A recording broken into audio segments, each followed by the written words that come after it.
pundi kira kandamu ae. Sun ki Pak ki nek dikakana madhe kuwi madhe kula madhene nopo madhe. Madhe ya ya ono bunyi kono lehe itu besul.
para wartune joblo nak reangan mundi di kandamu arep sud nggih madhe kula madhe enten napa madhe Tore ira Semar muji syukur nang Allah taala Gusti kang akarya jagat yo nak dene apa siramu kelawan ira Semar sak rombongan nganti seprene kasing pentas ana kene kok iya areman iki dhewene karo reang karo besok wengi iki utawa esuk iki pentas ndi Mas iki pentas dusun Gusten Desa Ngastemu Kecamatan Bangsal Kabupaten Mojokerto iki melok Mojokerto apa dik iya cung melok Mojokerto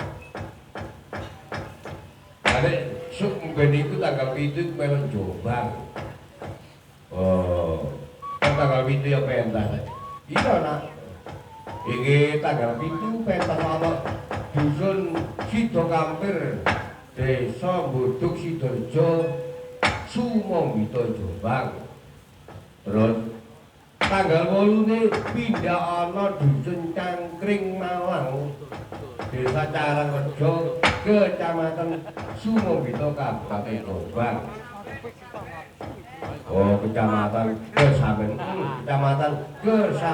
Jombang soalnya itu Sumombito itu paling tutup Sumombito ya tidak jadi bebek kali tok itu tanggal 8 ya teman terus kan salah tanggal 13 iki pentas dusun Bendet Desa Candi Watu Kecamatan Pacet Kabupaten Mojokerto Bendet Candi Watu dibaca tanggal 14 pentas dusun Jati Yombo Desa Centong Kecamatan Godang ya niku Pak 14 niku campur sari Pak ya 14 niku campur sari padha laras sing dikersakno kok nyangil iya yo jadi kesan campur sari ya campur sari ya terus man lah dibaca tanggal 15 nak iki pentas ana dusun Slepi Desa cara ngono niku nak garep iki Desa Ketapan Rame Kecamatan Trawas Kabupaten Mojokerto ya coba Pak ya bagus ayo coba yang ngono ae kok betian boleh zaman tiga no surat layang sing dikirim nang kanca-kanca penggemar matur nuwun rawuh sedaya ki mawon utawa sing dodolan sabian matur nuwun nganti kebak liwat marang gak iso liwat niku ora sempat dipapat yaiku anggota relawan padha laras liwat kulon oh iya nek gak iki apa kanca-kanca relawan mangke yo gak tutuk kene gak balane arek biyen nang taun pira kok taun kene lho iya monggo iki diwaos surat dhisik ayo Mbak Dita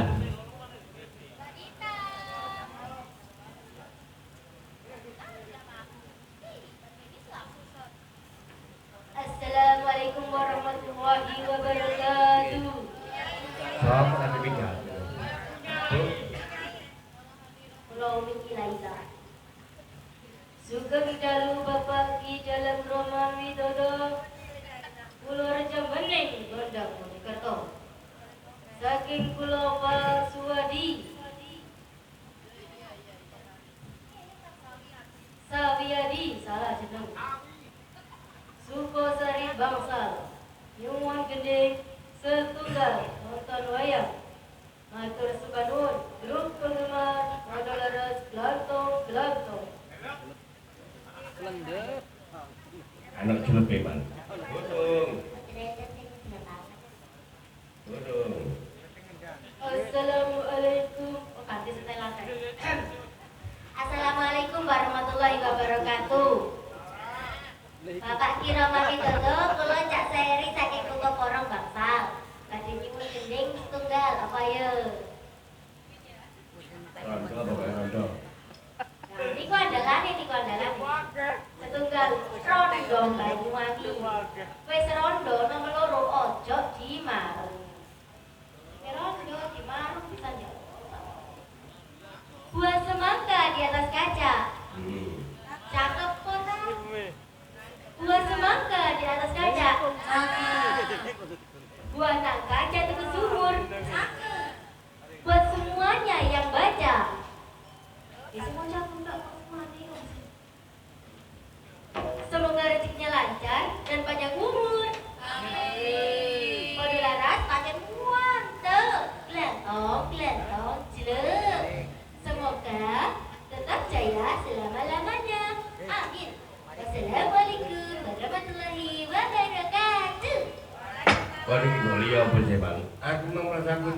WA tak SMS ke Pak Suwar di Sumber Karang Rangguna. Oh iya. Tapi ya konkret sebabnya Pak Suwar di nuwun sewu HP-ne jadul dadi njo seneng timbang tak golek gak karuan. SMS dong, SMS. Oh SMS. Gue SMS, aku lho gak tau SMS gitu. Iki mangkane gak tau ngondi gone mang. Wis kok aku eling-eling matur nuwun Pak Suwardi Sumber Karang. Sumber Karang kulon iki ora. Kulon ndi ya kulon kono pokoke. Kulone Kertorejo iki lho pokoke. Nah, kono Sumber Karang, Sumber Sari. Matur nuwun awit dulur-dulur sing nate nang biyen Sumber Sari. Karo Cak Kotip, Cak Samir sing rawuhine mang ya kanca-kanca kabeh kanca-kanca rari lokal Mojokerto. Lumpuk. Mbak Mesti. Ya, Mbak Mesti. Wonten niku penggemare Mbak Yeni. Apa? Bapak Mardi. Penggemar setia nih. Oh, Bapak Tia. Penggemar Mbak Yeni, Bapak Mardi. Wonten Cak Heri dan kawan-kawan. Mungkin lanjut. Sampun telas niki sampun. WA. Ah, iki lho. WA-ne. Ya, mboten pengen niku tampil soalnya Mbak Yeni maca WA. Oh, niki sing menguasai lokasi Mbak Yeni. Sak kersa wis bareng sing ngatur kono. Sing maca sapa? Lagi jane kena situ ganti gak apa-apa. Kula ngaos niki saking Bapak Sugiyanto Gumeng iki dalang nyuwun gede kritis. Kagem dulur-dulur ngasteni kae dulur Tawang Sari Cak Roti matur suwun. Jung dalu setengah injing Bapak dalam roman penggemar setia Bapak dalam saking Pak Suparmo nggih. Sumber Wonosalam. Nyuwun dening pepeleh. Kula pituraken dhateng Bapak Jai Sugeng Wirna. Sik tanah. Kok wong Wonosalam barang melok kene bending. Lho ngene lho, Man. Saben-saben petan Pak Dalang Roman iku sepisan disender 3 radio, Man. Radio 3. Radio FM gelombang 88,7 radio Suara Mojopahit nyender. Radio FM Radio Podolaras gelombang 95,0 iki yo nyender. Terus Radio Jagat FM gelombang 102,9 sing ana dumunung Wonosalam kon iki yo nyender. Uga ditambah streaming YouTube ana sapa ae lho ana budaya official saka daerah Gedangan Sidoarjo. Ana gak salah meng sapa Sut niku Sukma Wijaya ta sapa niku Pak Made. Sukma Wijaya saka Pekuan Bangsal. Ana Mang MWD ta apa mawon wakil sore mawon. Kanca-kanca sing live streaming YouTube matur nuwun. Nggih. Pangapunten lampahan iki permintaan sing duwe lakon ateges permintaane Pak Lurah ngasteni. Dadi kula dhewe niku jane cara lakon balik-balik niki kok nggih ya napa ngoten lho. Tapi wong sing nganggep ya ngono ya oke lah. Oke lah. Angge monggo lanjut. Nggih, kula jengade niki saking Bapak Ariyanto Sumberjati Mojo Alian. Kedipun srining Bapak Haji Jupri ngemplak nimbangan. Pentas dalu niki pinaringan lancar ngantos lancar ngantos paripurna. Amin. Ya alhamdulillah Pak diparing terang nyonya. Alhamdulillah paring terang. Pak Dewa tuh kental absen kemawon. Bu Denis nggih dalem. Niki kula saking Bapak Sunarti Karangdieng. Semoga sehat selalu semua kru Podolaras. Amin. Amin segala selamat sedanten. Amin. Pilu jengenjang kantor Pak Dalang Roman kula nyuwun gedeng sampai intek. Tekan sapa nak? Saking Cak Bogel. Oh, Cak Bogel Suru Dawar. Nggih. Ki Dalang Roman saking kula Pak Amor Bokong Dhuwur. Ya gedeng kaju kuning. Sringinjang niki saking Mbak Ariyanto Puterjo nyuwun gedeng alia gelang alit. Bu Arsia absen kemawon saking Bapak Sudir. Atau Pak Modo. Oh Pak Modo. Apa kok tak sodir kuwon niku. Oh nggih Pak Kuwon. Bangsal tasih mirsani pundi? Pak oh alah. Oke. Ngasane dikene Pak Modo. Kirain di grup kuwi ya gak pada apal kok dikoncet ya. Ah nek gak tutup pun ya apal. Bapak Satrio nyimak live streaming. Nggih, halo. Dada-dada dulu. Coba saya di screenshot dulu. Oh. Pak Satrio ayo. Ngadep-ngadep kamera sik biji. Nah, Surabaya. Berak lora iku. Pak Satrio ayo, screenshot ya. 1 2 3. Ya nek awak keturunan. Nanti jangan lupa dikirim, Pak. Cek itu. Ya, sampun telat nih, Pak nih. Oh, iki sing tunggal kas. Saking Pak Klewo, panitia dusun Gusten. Gendeng nginan karo ngilo. Waduh. Pak Dewo. Jeru. Iki lho nak sing duwe sound system mau jenenge ngono. Oh, sound system. Tak kliwu. Mbak aku yo karo man. Nek gak salah iku derekno Pak Darman ku tanggal 7 ana Situ Kampir Curah Malang ku. Tak kliwu iku sone tak kliwu. Ngasteni. Wis Pak kaping-kaping lah. Nggih. Sengijing Pak Saryo. Bapak Pinter halus. Matur manuwun sampun ngestrani iki. Pokok 2 lagu di medley. Mari kula cetamane ngomong lagune dhisik 2 lagu di medley. Nonton wayang Rondo Banyuwangi. Pun deal. Deal? Deal. Monggo nonton wayang karo Rondo Banyuwangi. Ayo nak, monggo sing mari berkah sapa Ibu Waranggono saka niku. Mbak Rika. Iku ala iku sing dinyanyi wong Rika. Lah iku lah. Lah iku sing nyanyi wedok nyeluk bojo dijeki. Lah sing nyanyi lanang. Rita. Monggo. Nah.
Pak. Iku ono kok jule, Pak.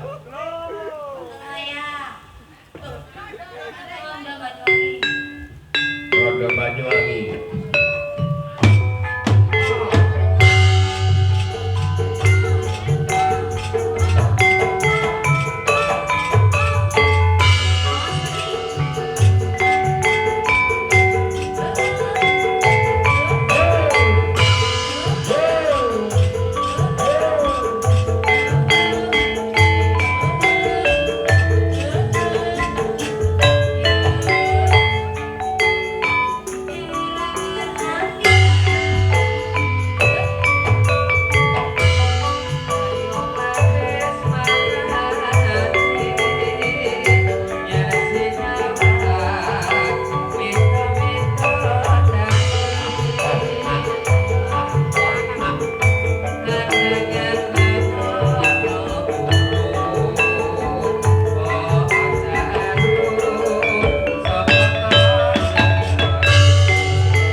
Sama jajan pajak kendang. Sama jajan pajak kendang. Oh gede ya kendang. Kau enak ada. Niku sing mang kendang kailan mang Mas Bagus Bargobes. Iki mang apa pun sambil kepangi tahu kau. Sak durunge nonton wayang mang pemudamu. Iku bagian iku wis pendek, dapate dawa. Siapa man? Iku pemudamu nak biyen jajan desa Pilangkori. Maksudnya cok ewak, cok lawak dego itu lah. Cok lawak dego itu maksudnya tanggapan penyanyi bapak di dalam saya Wibowo yaitu nak lho. Biar cara kesuwur dhuwur langit di Pak dalam saya Wibowo yaitu. Lah iku dulure sing manut gong Cak Radi Wibowo iku dulure. Aneh-aneh, situ saya Wibowo, situ Radi Wibowo. Sepel ini CS itu. Oh iya. Nek Rama Widodo gak padha Wibowo nih, kok Wibowo karuan. Oh iya. Matur nuwun Pak Dalang Said Wibowo. Reang direwangi man. Iya ya apa nak jenenge dulur. Seniman iku padha senimane dulur. Monggo lagu jak bajure sik taman. Iki mang sing mayang utawa dadi wajib bengi iki Pak Dalang Rama Widodo nak saka Bening Gondang Mojokerto, Jawa Timur. Sik saben bengi tancap dijoiko ana radio lan streaming YouTube. Iku Bang Pak Dalang Rama sing nyambut gawe. Lah sing kajate man kajate liwat dusun. Dusun Gusten Desa Ngasteni Kecamatan Bangsal Kabupaten Mojokerto. Iki sak bubare kene meneh tas kapan niku kanca-kanca ngasteni kanca-kanca Gusten iso cara mirsani shopping ane ya Pak Dalang Roman liwat budaya official nyetel YouTube dibuka maneh wah kelupuk dadi nang sepisan wis terus kira gaeling-eling oh dia tak boleh boleh sapi oh iya oke monggo pamitane para pamirsa ademen para panjenengan kula nyuwun napa niku sak lagu segala lagu niki nek sabar to dan iki sing ngene sing nyanyi iki sampun ojo dimaru kalah sing muncali rokok ya sing enak ya ngene aja dimaru mudune nginang karo dilak ngoten ngoten sarep-sarep dadi nggih oke bisa kono nek nginang karo ngile ku jauh belajar yen lagu iki nek nginang karo ngile kok gak padha larase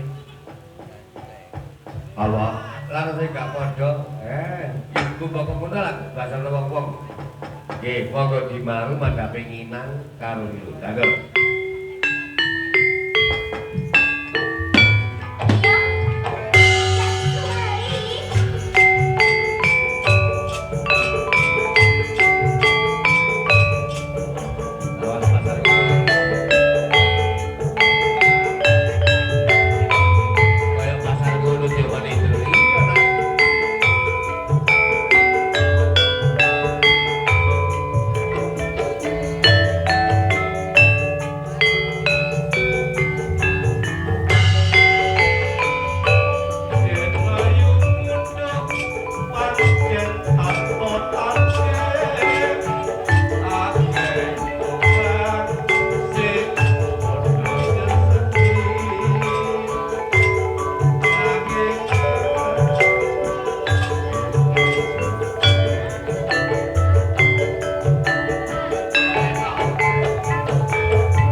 nonton kabeh man. Ya kene yaiku tak dewu. Ya lagune kelawasan jare arek. Ya. Iku jare ngono jaman belajar Pak Dalang biyen ya kuwi. Jaman belajar Pak Dalang biyen gede-gede lagu iku. Lah saiki arek saiki garo lagu iku lho. Man, apa cung patute nyongo nak nobel biru di baleno patut. Iya. Kali watule kok menono masyarakat, nek masyarakat daerah kene nganten sak kupenge iki wis dasing maneh nak. Sing widhangan lumantar radio, kula sing mersani liwat YouTube kok menapa lho nak. Kepingin negakno padahal sak rombongan campur sari padha laras yo ngene iki nak. Sak iso-isone gak patek konyos rombongan. Ya gak patek konyos tapi larang. Iya babane lho jare. Kok tambah dilo Taji Budi Wijaya ya, Pak. Ya. Ya iku yang Pak Dalang Roman tinggal di Purworejo Desa Bening Kecamatan Gondang Kabupaten Mojokerto nak. Nomor telepon dhuwur iki ya wis ana. Cara ngomong ya 0085 ya 649 792 GMD 596. Di kok apal mana? Gak apal puluhan tahun nomor telepon itu mau gak apal. Le, bagong wayangmu nak? Ya man. Sepisan maneh mbok menawa klera-klerune padahal roman sak rombongan. Utamane njaluk sak pangapura marang masyarakat Dusun Gesten. Yaiku uga masyarakat desa Ngastemi Kecamatan Bangsal. Padahal nyuwun pangapunten sing agung kaliyan Bapak Kepala Desa Ngastemi. Pak Haji Mustadi ta sapa iku nak ya. Kene karo ya Pak Lurah ngono lho. Tapi jenenge asli gak tau. Ya ngono ae. Zaman jabat-jabat Pak Dalang pentas meneh kenangan karo penonton iki, Mas. Dadi kenang-kenangan. Tapi yang ngono sapa sing kersa nulis nama karo alamat dilebokno kerdus, Mas. Ya. Aturane man iki gak kena diwakilno, Mas. Dipanggil 3 kali tidak ada orangnya. Berarti di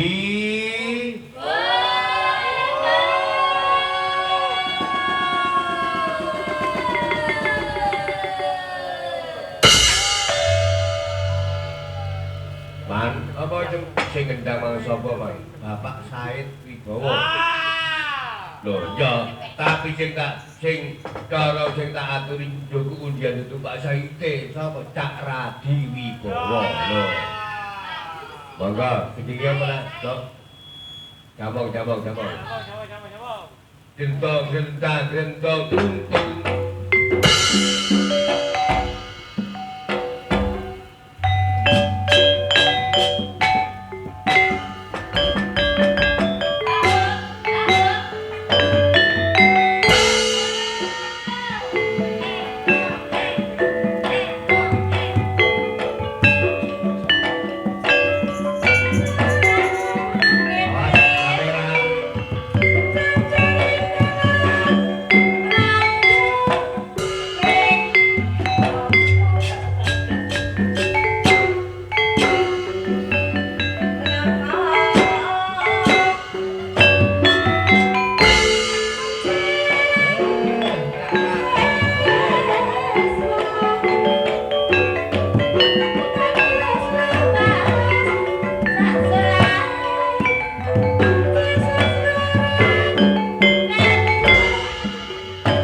Monggo. Tapi napa niku? Tahu ijaran. Nina na na na na.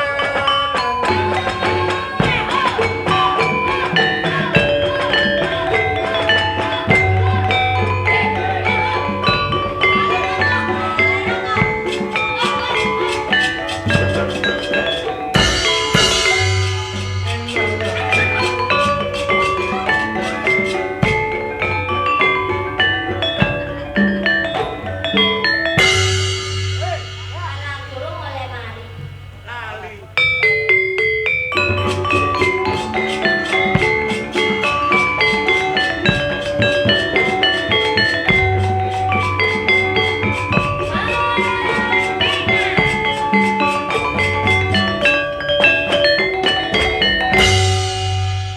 Matur nuwun.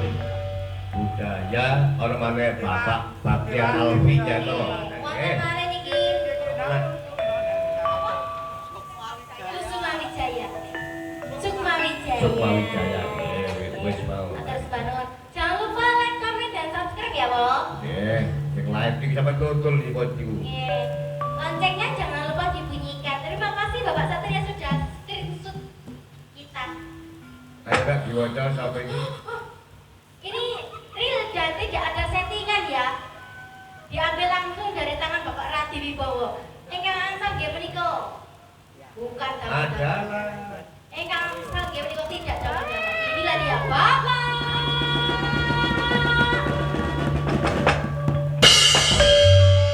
Mardi. Gusten. Pak, sapa Mardi? Talon. Pak Mardi Kucoyo. Loro presiden padha laras.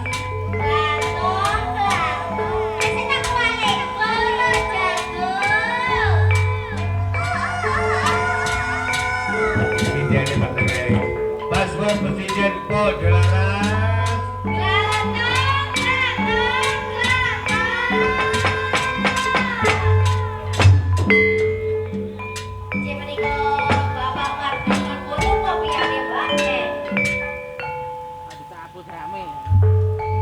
Pak Mardi. Monggo salam kali kula matur nuwun nggih. Oh, nggih. Niki Pak Mardi. Nah, besok alhamdulillah sampai sing oleh nggih. Oh nggih boten semangat. Nggih, nggih.